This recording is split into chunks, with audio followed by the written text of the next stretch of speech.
அன்பு இறை மக்களே, இப்பொழுது திருச்சிலுவையினுடைய முத்தி செய்யப்படுகின்றது.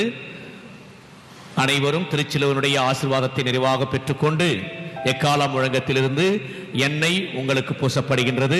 உங்கள் நோய்கள், உங்கள் விண்ணப்பங்கள் அனைத்தும் இறைவனிடம் கேட்கப்படுகின்றன. அனைத்திலிருந்து நீங்கள் விடுவிக்கப்படுகின்றீர்கள். ஆகவே அனைவரும் திருச்சிலுவையை மொத்தம் செய்து இறை ஆசிரியை நிறைவாக பெற்றுக்கொள்ளுமாறு உங்களை அன்புடன் கேட்டுக்கொள்கிறேன். பாடல் குழுவினர் பாடலை பாடுங்கள்.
மனிதரை மூச்ச கதி